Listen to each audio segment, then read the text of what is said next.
અને આ તરફ નવું વર્ષ સુધારવા માટે સરકારે ખેડૂતો પાસેથી ટેકાના ભાવે મગફળી અને અન્ય પાકોની ખરીદી કરી, કેમ કે ખેડૂત સુખી તો જનતા સુખી।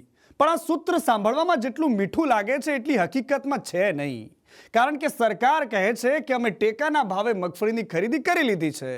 ખેતરોમાંથી ખેડૂતોની મગફળી ગોડાઉન સુધી પણ પહોંચી ગઈ છે, પરંતુ જૂનાગઢના 7,000 ખેડૂતો એવા છે કે જેના ખાતામાં એક ફૂટી કોડી પણ નથી આવી।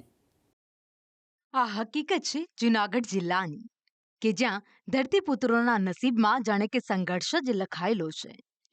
સરકારે ટેકાના ભાવે મગફળી ખરીદવાની પ્રક્રિયા તો પૂર્ણ કરી દીધી, પણ આ પૂર્ણતા પાછળ 7,000 ખેડૂતોની અધૂરી આશાઓ છુપાયેલી છે। કેશોદથી લઈને વિસાવદર સુધી હજારો ખેડૂતો આજે પણ પાયમાલ થવાની કગાર પર છે, કેમ કે તેમની મગફળી તો સરકારી ગોડાઉનની શોભા વધારી રહી છે, પણ ખેડૂતોનું ઘર ભૂખ અને આશાઓના ઉછાયામાં તડપી રહ્યું છે। કરોડો રૂપિયાના પેમેન્ટ અટવાયા છે અને તંત્ર હજુ પણ મથામણના મોડમાં છે।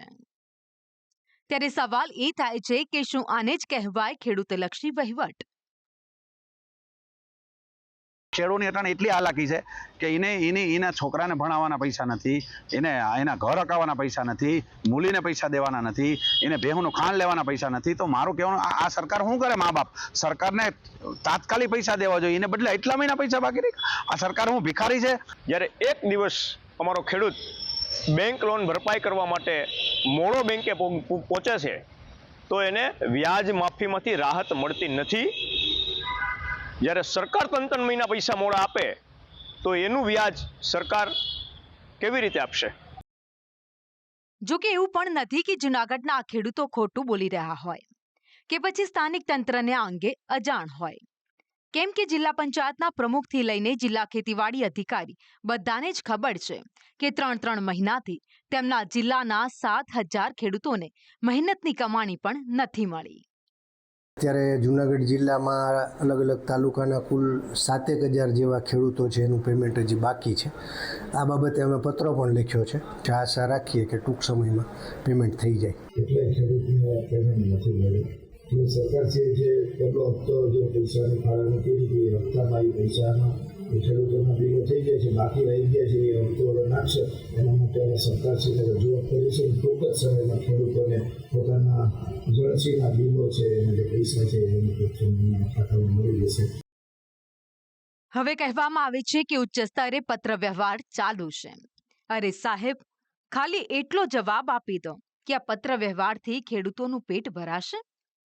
ટેકનિકલ ખામીના બહાના હેઠળ ખેડૂતોને ગેરમાર્ગે દોરવામાં આવી રહ્યા છે। કોઈનું આધાર કાર્ડ લિંક નથી તો કોઈનું કેવાયસી બાકી છે। હદ તો ત્યાં થાય છે કે કેટલાક કિસ્સામાં પેમેન્ટ ભૂલથી બીજાના ખાતામાં જમા થઈ ગયું હોય। આ તે કેવી સ્માર્ટ સિસ્ટમ કે જે સાચા હકદારને ઓળખી શકતી નથી। શું કોઈ મંત્રી કે અધિકારીના પગાર ટેકનિકલ ખામીના નામે ક્યારે અટકે છે ખરા? જો નહીં તો જગતના તાત સાથે જ આવો અન્યાય કેમ? સિઝન પૂરી થઈ ગઈ, નવા વાવેતરનો સમય આવી ગયો, છતાં ખેડૂત જૂની મગફળીના પૈસા માટે પત્ર વ્યવહારના ભરોસે બેઠો છે। શું આ ટેકનિકલ ખામી છે કે પછી આયોજનનો અભાવ? આશા રાખીએ કે જૂનાગઢના એ 7,000 ખેડૂતોને પોતાની પડસેવાની કમાણી જલ્દી મળે, નહીં તો સરકારનો આ ટેકો ખેડૂતોનો ભરોસો ઓછો કરી દેશે। સંવાદદાતા કેતન ઓઝા સાથે સંદેશ ન્યૂઝ, જૂનાગઢ।